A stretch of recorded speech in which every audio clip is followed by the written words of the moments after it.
ओम शांति। आज हम मीठे प्यारे बाबा की 3 मई 1972 की मुरली रिवाइज करेंगे, जिसका टाइटल है लॉ मेकर बनो, लॉ ब्रेकर नहीं। हम सब जानते हैं कि ये पुरुषार्थी जीवन में जो बहुत इम्पोर्टेंट है वो है बैलेंस। तो बाबा ने समय प्रति समय बहुत सारे चीज़ों की बैलेंस के लिए बोले हैं, चाहे लौकिक अलौकिक हो, चाहे स्नेह शक्ति हो, चाहे याद सेवा हो, चाहे रमणीकता और गंभीरता हो, चाहे न्यारा प्यारा हो, चाहे मिलनसार और एकांतवासी हो। तो इससे बहुत सारे बैलेंस के लिए बाबा ने बोले हैं, और उसमें से और एक बैलेंस है लव और लव। और हम जानते हैं जितना हम बैलेंस रख करके चलते हैं तो बाबा के साथ साथ सभी का ब्लेसिंग भी प्राप्त होता है और हम सहज सक्सेसफुल भी बन जाते हैं, सफलता हमें मिलती रहती है। तो ऐसे आज इस मुरली में बाबा ने लव और लॉ के बैलेंस के बारे में हमारे अटेंशन खिंचवाई है। और बहुत इम्पोर्टेंट पॉइंट जो बाबा ने हम सबको बताए हैं वो है पुरुषार्थ। हम पुरुषार्थ शब्दों को कैसे यूज़ करते हैं ना, कभी कभी मिस यूज़ करते हैं। कोई कुछ गड़बड़ हो जाता है तो कहते हैं ना हम तो पुरुषार्थी है, पुरुषार्थ तो चलता रहता है। लेकिन बाबा ने आज उसके ऊपर हमारा ध्यान खिंचवाए है। सही पुरुषार्थ की परिभाषा क्या है उसे बाबा हमने समझाते हैं, और पुरुषार्थ में गलती क्यों होता है उसके बारे में भी बताए हैं। और एक शब्द के बाबा ने हमको बताया है जिससे हम पुरुषार्थ के सही परिभाषा को समझकर उसे अपने जीवन में अप्लाई कर आगे बढ़ सकते हैं, और जिससे हम क्या बन जाएंगे, लॉ ब्रेकर से लॉ मेकर बन जाएंगे। क्योंकि उस शब्द को जब हम गलत इस्तेमाल करते हैं ना तो लॉ ब्रेकर बन जाते हैं। तो उसके ऊपर बाबा अटेंशन खिंचवाए हैं। तो बाबा सबसे पहले प्रश्न पूछ रहे हैं कि अपने को लवफुल और लॉफुल दोनों ही समझते हो? जितना लवफुल उतना ही लॉफुल हो, कि जब लवफुल बनते हो लॉफुल नहीं बन सकते हो, या जब लॉफुल बनते हो तो लवफुल नहीं बन सकते हो। क्या दोनों ही साथ साथ एक ही समय कर्म में व स्वरूप में दिखाई दे सकते हैं? बाबा पूछ रहे हैं। क्योंकि जब तक लव और लॉ दोनों ही समान नहीं हुए हैं तब तक हम सफलता मूर्त नहीं बन सकते हैं। और बाबा कहते हैं लॉफुल भी किसके लिए बनता है? स्वयं के लिए, दूसरे के लिए नहीं बनना है हमको।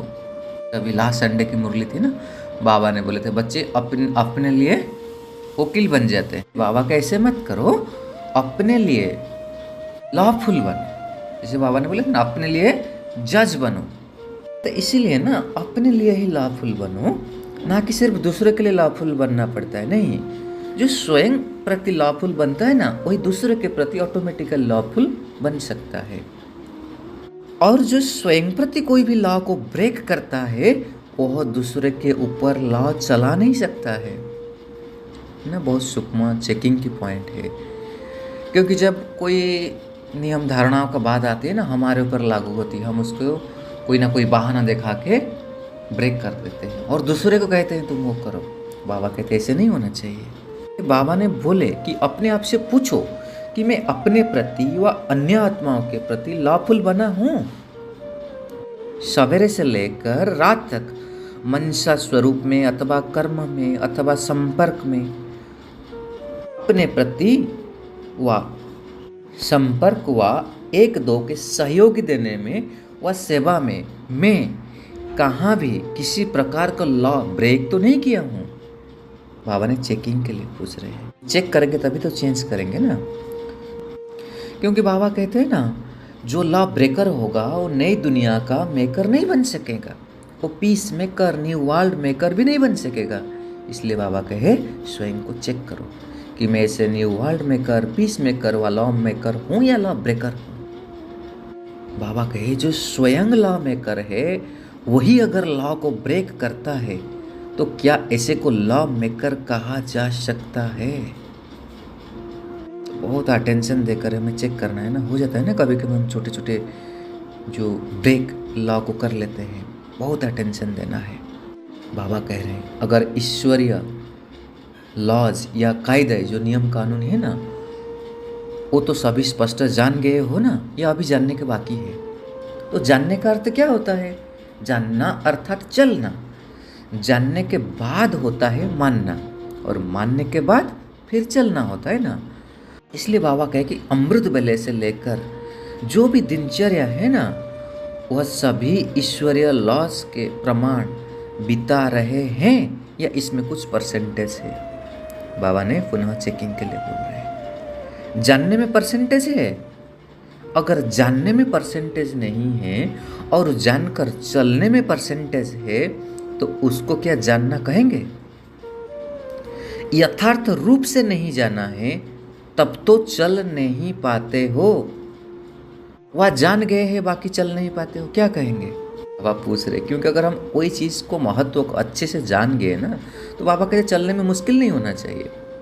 जब कहते हो कि यहाँ जानना मानना और चलना एक ही है, फिर अंतर क्यों रखा है? तो अगर इसे हम थोड़ा डीपली एनालिसिस करेंगे ना तो यही हम पाएंगे कि हम सही से अभी तक जाने नहीं, उसका जो डीप महत्व अभी तक हमको पता नहीं, तभी तो नहीं कर पाते हैं ना। बाबा करे कि अज्ञानियों को तो यह समझाते हो कि आप जानते हो ना हम एक आत्मा है, लेकिन मानकर चलते नहीं हो। वैसे आप भी ईश्वरीय नियम को जानते हो, जानकर फिर चलते नहीं हो, तो इसी स्टेज को क्या कहेंगे? जानकर नहीं चल पाते। फिर किसी ने बोला पुरुषार्थ, तो बाबा ने कहे कि पुरुषार्थ जीवन में गलती होना माफ है, ऐसे है क्या? जैसे ड्रामा की ढाल सहारा दे देती है ना, वैसे पुरुषार्थ शब्द भी हार खाने में व असफलता प्राप्त होने में बहुत अच्छी ढाल है। कहते ना ये ड्रामा में था, ऐसे जो भी कुछ हो गया हम कहते हैं नहीं हम तो पुरुषार्थी है ना, तो मार्जिन है जैसे हमारे लिए। बाबा कह रहे हैं कि ऐसे सोचो कि हम कहाँ तक ऐसे ढाल का यूज़ करते हैं। फिर बाबा ने पूछा है कि आप लोगों को जो अलंकार दिखाया गया है उसमें ढाल है क्या? तो ऐसे को क्या पुरुषार्थी कहेंगे? पुरुषार्थ शब्द का अर्थ क्या करते हो? और उसका अर्थ बाबा कह रहे हैं कि इस रथ में रहते अपने को पुरुषार्थ, अपने को पुरुष अर्थात आत्मा समझकर चलो। इस रथ में रहते हुए भी अपने को पुरुष, इस रथ का रथी यानी आत्मा समझकर चलो, इसी को कहते हैं पुरुषार्थी। तो ऐसे पुरुषार्थ करने वाला, आत्मिक स्थिति में स्थित रहने वाला इस रथ का पुरुष अर्थात मालिक कौन है? आत्मा है ना। तो पुरुषार्थी माना अपने को रथी समझने वाला। ऐसे पुरुषार्थी कभी हार नहीं खा सकता है। बाबा ने वार्निंग दे रहे कि इसीलिए पुरुषार्थ शब्दों को ऐसे रीति से यूज मत करो। हाँ, ऐसे कहो कि जब हम पुरुषार्थहीन हो जाते हैं तब हार हो जाता है।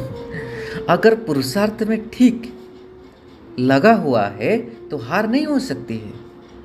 2 दिन पहले हम मुरली पढ़े थे ना, बाबा कहे अगर तुम सही पुरुषार्थ कर रहे हो तो सफलता न मिले ऐसे हो ही नहीं सकता है। जानने और चलने में अगर अंतर है तो ऐसी स्टेज वाले को पुरुषार्थी नहीं कहा जाएगा। Important point.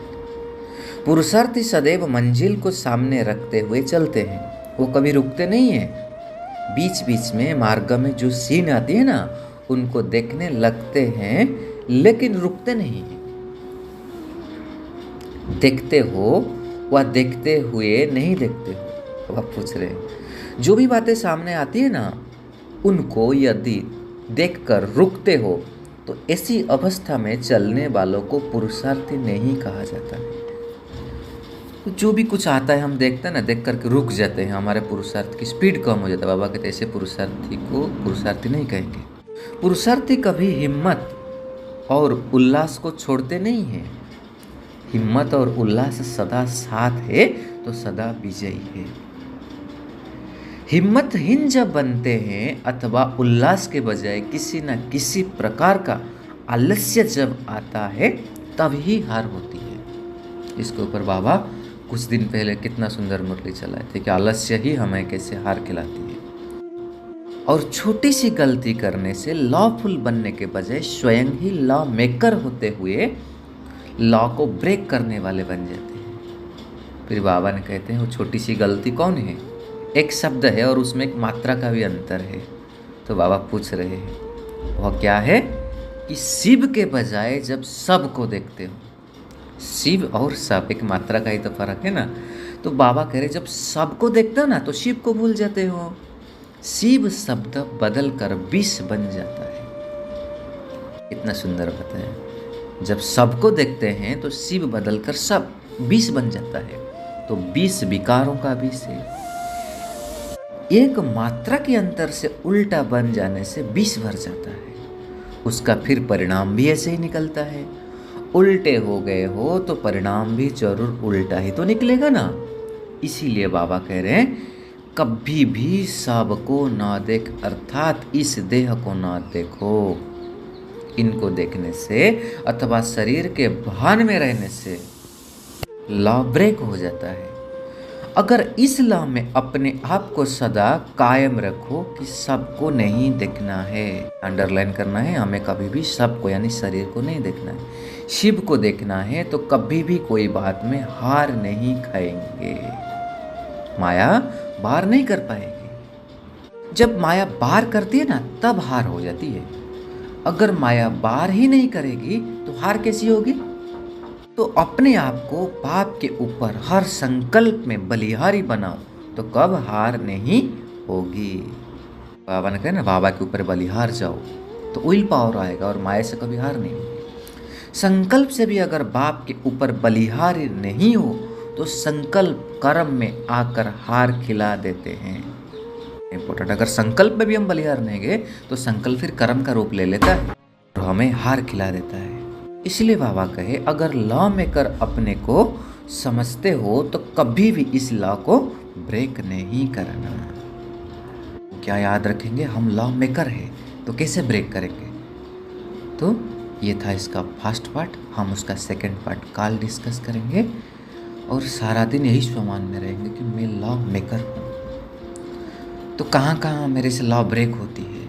संकल्प में, कर्म में, जो भी नियम दिनचर्या मिले हैं, अगर कहाँ से कुछ ब्रेक होती है तो उसके ऊपर अटेंशन दे करके उसको चेक कर हमें चेंज करना है। अच्छा जी, ओम शांति, शुक्रिया।